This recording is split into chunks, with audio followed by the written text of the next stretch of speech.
رمضان میں ہر روز 10 لاکھ آدمیوں کی مغفرت ہوتی ہے۔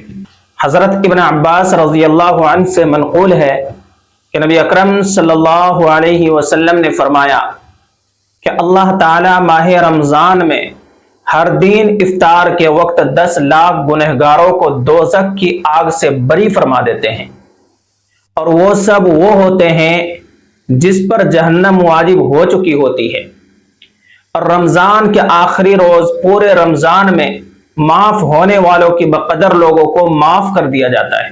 ایک حدیث پاک کے اندر سرکار دو جہاں صلی اللہ علیہ وسلم نے فرمایا، من صام رمضان ایمانا و احتسابا غفر له ما تقدم من ذنبه وفی روایت وما تأخر۔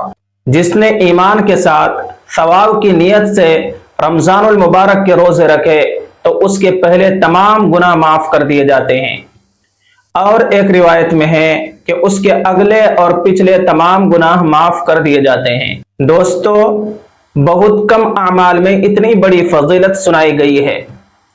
ایک موقع پر صادق الامین محمد صلی اللہ علیہ وسلم نے فرمایا، سید الشہور رمضان، تمام مہینوں کی سردار رمضان المبارک ہے۔